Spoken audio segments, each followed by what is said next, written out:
আসসালামু আলাইকুম, সবাইকে আমার সালাম। আজকে 12ই এপ্রিল হযরত মাওলানা সুফি মুফতি সাবল সিঙ্গাপুরি রহমতুল্লাহর জন্মস্থানে, সেখানে আজকে 22 তারিখ উর্সুকুল। সেই উর্সুকুলে আমরা এসেছি। চনসরপুর হাক্কানি মসজিদ থেকে বাস ছেড়েছিল, আমরা অনেকেই পীর ভাই এসেছি এই মজলিসে। আপনাদেরকে আমি ভিডিও করে দেখাবো আজকে যে 22 তারিখ উর্সুকুলের মানুষের, জনগণের ভিড়, এত গরমের মানে তাপও এত, তাতেও আমাদের পীর ভাইরা এসছে, মা বোনরাও এসছে অনেকেই। মানে এই বছর এত ভিড় কি বলবো। এর আগে যে 22 তারিখ উর্সুকুল আমাদের হুমড়াতে হয়েছিল, তারপরে হয়েছিল আমাদের আজানগাছিতে হয়েছিল। আজকে 12ই এপ্রিল আমাদের সাবল সিঙ্গাপুরি রহমতুল্লাহ হুজুর কিবলার উনার জন্মস্থানে 22 তারিখ উর্সুকুল। কি বলবো, এত গরমের তাপমাত্রা, তাতেও আমাদের যে পীর ভাইরা এই 22 তারিখ উর্সুকুলে এসছে, তাদেরকে ধন্যবাদ জানাই যে উনারা এসছেন। পীর ভাই মানে আসবেন, যতই গরম হোক, যতই ঠান্ডা হোক, যতই বর্ষা হোক, আসবেন। আমাদের এটা চতুর্থ হুজুর কিবলা সাবল সিঙ্গাপুরি, উনার জন্মস্থানে আজকে 12ই এপ্রিল 22 তারিখ উর্সুকুল। বাবা আজানগাছি রহমতের দরবারে যাও। এইবার আসুক না আসুক এই কথা বলার জন্য তুমি 1,24,000 পয়গম্বরের কাজ করলে। 1,24,000 পয়গম্বর কাজ করে যে সওয়াব পেয়েছে, সেই 1,24,000 পয়গম্বরের সওয়াবটা পেয়ে গেলে। বাবা কথাটা কি বললে যে বাবা আজানগাছি রহমতের দরবারে একবার যাও, শুধু এই কথাটা বলার জন্যে কত সওয়াব পেলে বলো। হ্যাঁ, তুমি লক্ষ লক্ষ বছর নামাজ পড়লে এত সওয়াব পাবে না, কিন্তু একটা কথায় তুমি সেই সওয়াব পেয়ে গেলে যে বাবা একবার যাও আজানগাছির দরবারে। ওই কথা শেষ, আসুক না আসুক, সে যদি না আসে, তুমি 1,24,000 পয়গম্বরের সবগুলো সব পেয়ে গেলে। 1,24,000 পয়গম্বর কত সওয়াব অর্জন করেছে, সে হিসাব করা যাবে কম্পিউটারে? হিসেব করা যাবে না। তাহলে সেই নাকি হকদার হয়ে যাবে। তাই আমরা তো প্রচার করব, তো তাই পীর ভাইয়েরা যারা আছে বাইরে যায়, বিভিন্ন জায়গায় যায়, এখান থেকে অজিবার কাগজগুলো নিয়ে যায়, তারা সেখানে কাজ করে আর বিলি করে। এখান থেকে হজ করতে যাচ্ছে মক্কায়, সব অজিবার কাগজ নিয়ে যাচ্ছে, সেখানে গিয়ে তাদের বিলি করে দিচ্ছে। এখানে আমাদের পীর ভাইরা জাপানে আছে, লন্ডনে আছে, আমেরিকায় আছে, পৃথিবীর বিভিন্ন জায়গায় আছে। তারা এখান থেকে যাওয়ার সময় অজিবার কাগজ নিয়ে যায়, সেখানে তারা সবাই সব জায়গায় বিলি করে। তাহলে কিভাবে কাজ হচ্ছে বাবা বলো, কিভাবে কাজ হচ্ছে? আমার মোর্শেদের হেকমত এটা, এই হেকমতের সাহায্যে সারা বিশ্বে আজ প্রচারিত হচ্ছে হাক্কানি আঞ্জুমানের আদর্শ। কেউ কলেমা পড়তে পড়তে মরছে, কেউ আবু জামজামের পানি খেতে খেতে মরছে, হ্যাঁ, এই কেউ অজিফা পড়তে পড়তে মরছে। এইরকমভাবে ছোট বাচ্চা যেমন মায়ের কোলে দুধ খেতে ঘুমিয়ে পড়ে, অজিফা পড়তে পড়তে তারা মায়ের কোলে ঘুমিয়ে পড়ে। জোহরের নামাজ পড়েছে আর আসরের নামাজ পড়তে পারেনি, একটু শরীর খারাপ হয়েছে, শুয়ে পড়েছে, সবাই আশপাশ আছে, জমজমের পানি খাওয়াচ্ছে, মহলা শোকাচ্ছে, সবাই কলেমা পড়ছে, উনিও কলেমা পড়ছে। কলেমা পড়তে পড়তে চোখটা বুঝে গেল সব। তাহলে এই যে মৃত্যু, একটা মেয়ে ছেলে এরকমভাবে তার মৃত্যু হয়েছে। কেন মেয়েটার ওইভাবে মৃত্যু হলো? সে তো দরবারে আসেনি, এইরকম কোনো অনুষ্ঠানে যায়নি, সে শুধু এই অজিফাটা আমাল করেছে, প্রাণ দিয়ে ভালোবেসে এই অজিফাটা আমাল করেছে। 5 ওয়াক্ত নামাজ পড়েছে, 5 ওয়াক্ত অজিফা পড়েছে, হালাল রুজি খেয়েছে, আর শ্বশুর শাশুড়িকে সেবা করেছে, স্বামীর কথা মতো চলেছে। তাই তার মৃত্যু হলো এইরকম আসানির মৃত্যু হলো। যারা এই অজিফাটা পড়বে, শ্বশুর শাশুড়ির সেবা করবে,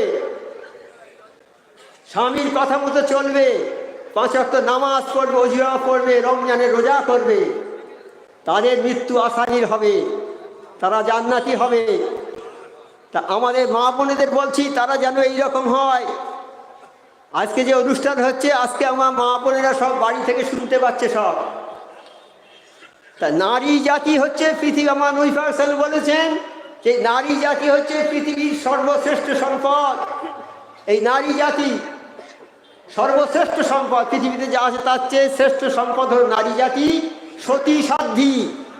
অর্থাৎ যারা 5 ওয়াক্ত নামাজ পড়ে, ওজিফা পড়ে, রমজান মাসে রোজা রাখে, এইসব শ্বশুর শাশুড়ির খেদমত করে, স্বামীর সঙ্গে ভালো ব্যবহার করে, স্বামীর কথা ধরে কথা বলে না, এইসব ইমানটা কোনো মাদ্রাসা মক্তবে পাওয়া যাবে না।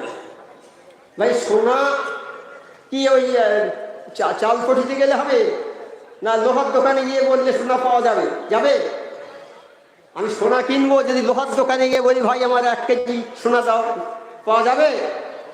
তা ইমান পাওয়া যাবে একমাত্র নবী বা অলির দরবারে, তাছাড়া কোনো জায়গায় পাওয়া যাবে না। সেই নবীর দরবারে তোমার যেতে হবে, নবীর অবর্তমানে কামেল ওলি আল্লাহর দরবারে তোমার যেতে হবে। আমরা সেই কামেল ওলি সুফি আজান গাছি আমাদের দরবার পেয়েছি। আজান গাছি রহমতুল্লাহ আলাইহি জামানার মুজাদ্দেদ, তার দরবারে যাও, তোমার মধ্যে ইমান পয়দা হয়ে যাবে। সুদ কি জিনিস তাও জানে না, তারা জানে না। তারা লক্ষ লক্ষ টাকা ব্যাংক থেকে নিয়ে বড় বড় ব্যবসা এটা সেটা করছে।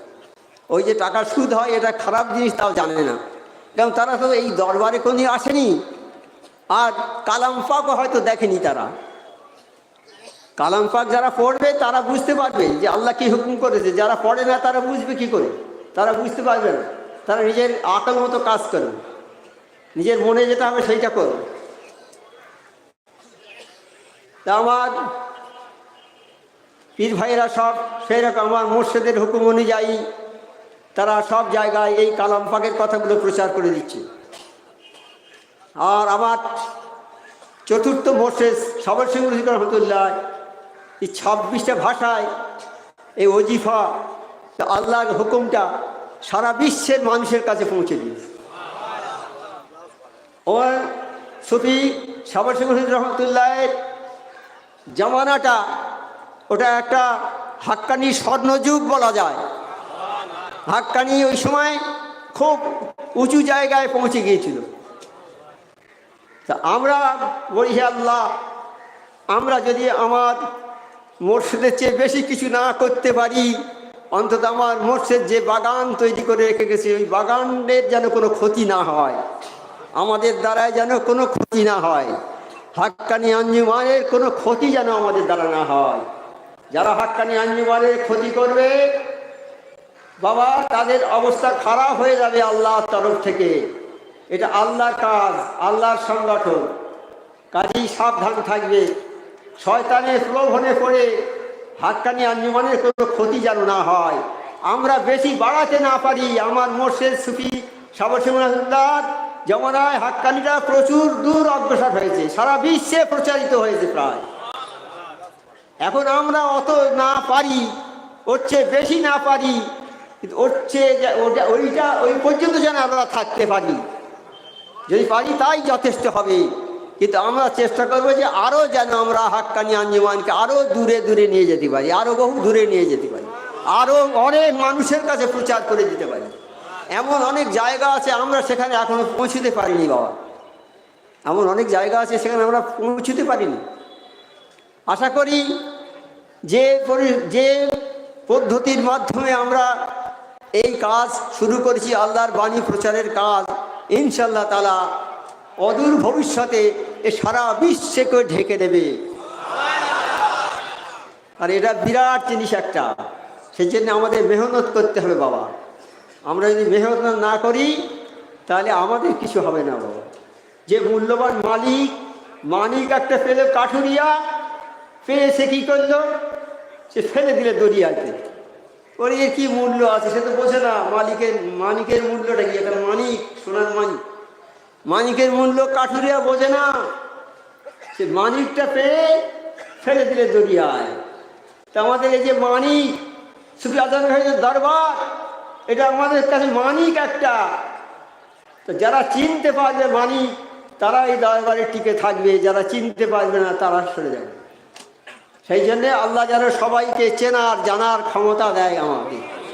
হে আল্লাহ, আমাদের সবাইকে হাক্কানি দরবারে আসার এবং বসার তৌফিকটা দিও আল্লাহ। আমরা যতদিন বেঁচে থাকবো যেন হাক্কানি দরবারের অনুসারী হয়ে হাক্কানি দরবারে থেকে শেষ জীবন পর্যন্ত যেন মৃত্যু পর্যন্ত আমরা থাকতে পারি। আল্লাহ সেই তৌফিক আমাদের সবাইকে দাও।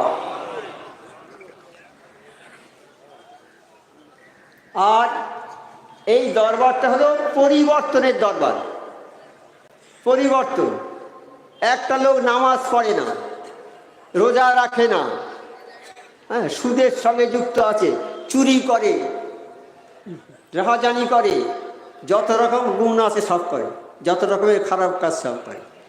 কিন্তু যেই কামেল ওলি আল্লাহর দরবারে এলো, সে ওই চুরি ছেড়ে দিলে, সুদ ছেড়ে দিলে, যত রকমের খারাপ কাজ সব ছেড়ে দিলে, তার পরিবর্তন হলো না হলো না?